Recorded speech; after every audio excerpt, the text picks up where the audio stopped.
اسی طریقے سے ایک اور صحابی امام کا مناظرہ ابو شاکر دیسانی سے ہوا. یہ امام کے وہ صحابی ہیں جن کا نام ہشام ابن حکم ہے، کہ جن کا مناظرہ ابو شاکر دیسانی سے ہوا. ہشام ابن حکم کے بارے میں آپ یقیناً سب جانتے ہوں گے کہ بہت بڑا نام ہے امام کے اصحاب کے اندر، اور جب یہ نوجوان تھے تب امام کی شاگردی میں آئے تھے، اور امام نے ان کا اس طرح سے استقبال کیا تھا اس نوجوانی کے عالم میں کہ جب یہ تشریف لائے تو امام اپنی مسند پر بیٹھے ہوئے تھے، دیگر ان کے سامنے بزرگان اور علماء موجود تھے.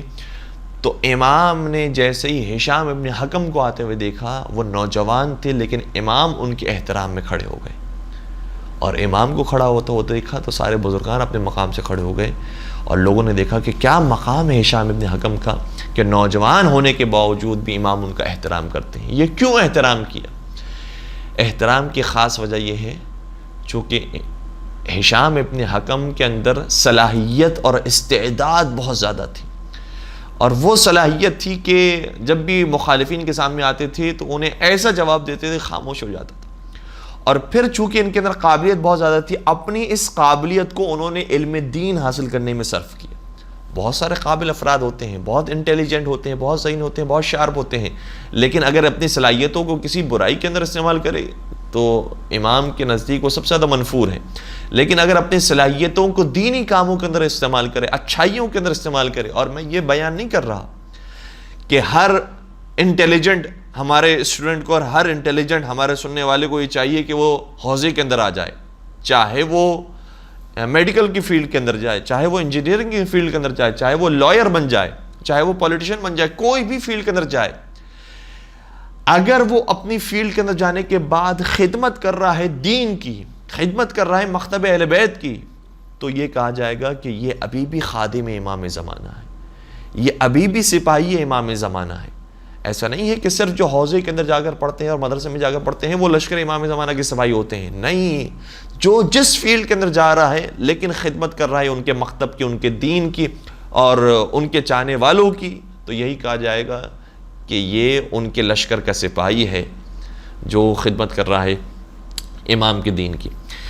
تو ہشام ابن حکم بہت انٹیلیجنٹ تھی اور دین اسلام کے اندر انہوں نے بڑا کام کیا ہے اور خدمات انہوں نے انجام دی ہے. لیکن خود ہشام ابن حکم ایک مرتبہ ایک مناظرے کے اندر پریشان ہو گئے.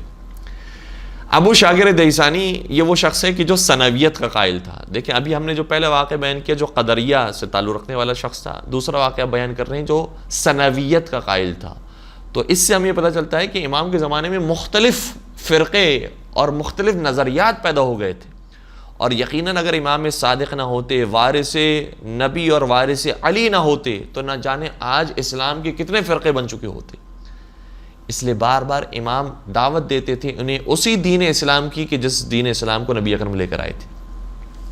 تو ثنویت کا قائل ایک شخص ابو شاکر دیسانی، اور اس نے دلیل پیش کی. ثنویت کسے کہا جاتا ہے؟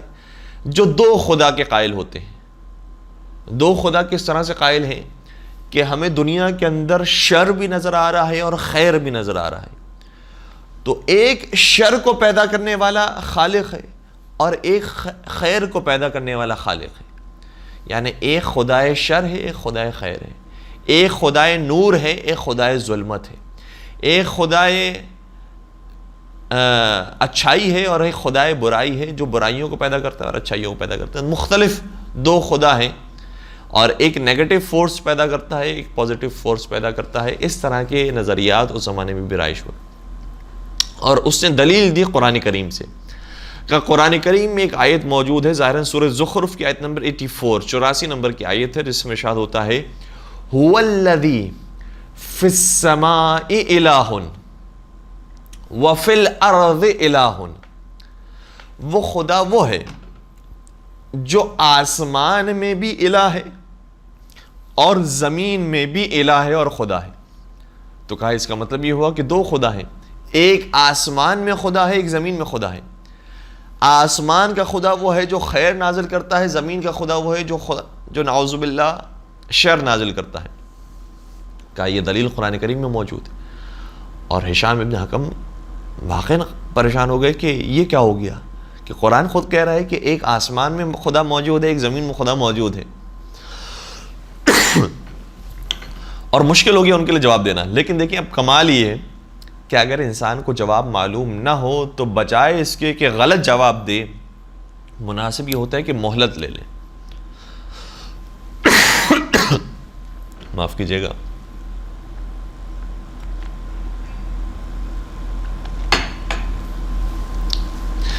اور ہشام ابن حکم نے مہلت ان سے لے لی. کہا کہ مجھے 1 سال کے لیے مہلت دو، میں انشاءاللہ تمہیں اس کا جواب لے کر آؤں گا. اور کبھی کبھار انسان 1 ہفتے کی مہلت لیتا ہے اور جواب اس کو ملنے کا اگر اطمینان یا امکان ہوتا ہے تو 1 ہفتے کی مہلت لیں، 1 مہینے کی مہلت لیں. لیکن ایسا نہیں ہے کہ ہمارے کسی دین میں، ہمارے کسی مکتب کے اندر کوئی ایسا سوال آ جائے کہ جس کا جواب ہمارے ائمہ کے پاس موجود رہو، جس کا جواب قرآن کے اندر موجود رہو. اس لیے جب اس نے 1 سال کی مہلت لی، 1 سال کے بعد دوبارہ ابو شاکر دیسانی کے پاس آیا اور کہا کہ اے ابو شاکر دیسانی، یہ بتاؤ کہ تمہیں کوفہ میں کس نام سے یاد کیا جاتا ہے؟ اس نے کہا ابو شاکر کے نام سے. کہا بصرہ میں کس نام سے یاد کیا جاتا ہے؟ کہا ابو شاکر کے نام سے. کہا فلاں جگہ کس نام سے یاد کیا جاتا ہے؟ کہا ابو شاکر کے نام سے. تو کہا کہ یہ بتاؤ کہ کیا تم جو ابو شاکر کوفہ کے اندر ہو وہ اور ہو، اور بصرہ کے اندر کوئی اور ابو شاکر ہے کہ جس کو ابو شاکر کہا جاتا ہے، اور مصر کے اندر فرض کرو کہ کوئی اور ابو شاکر ہے کہ جس کو ابو شاکر کہا جاتا ہے؟ کہا کہ نہیں، میں ہی ہوں، مجھے بصرہ میں بھی یہی کہا جاتا ہے، کوفہ میں یہی کہا جاتا ہے. کہا پھر یہی مطلب ہے اس آیت کا کہ وہ خدا وہ ہے کہ جسے آسمان میں بھی اللہ کہا جاتا ہے اور زمین میں بھی اللہ کہا جاتا ہے. اس آیت کا یہ مطلب نہیں کہ 2 الگ الگ اللہ ہے، بلکہ چاہے آسمان ہو تب بھی آسمان والے اسے اللہ کہتے ہیں، زمین ہو تو زمین والے بھی اسے اللہ کہتے ہیں. یہ اس آیت کا مطلب ہے. سبحان اللہ. جب یہ جواب سنا تو خود بے ساختہ کہا نقلت من الحجاز، یہ جواب تمہیں آیا ہے تو مدینہ سے آیا ہے، اور مدینہ میں کوئی اور گھرانہ ایسا نہیں تھا کہ جو جواب دے سکے سوائے علی اور زہرا کے گھرانے کے، اور اس گھرانے کے وارث کا نام ہے امام جعفر صادق علیہ السلام، کہ جہاں سے یہ جواب انہیں موصول ہوا تھا. درود پڑھ دیجئے محمد وآل محمد پر.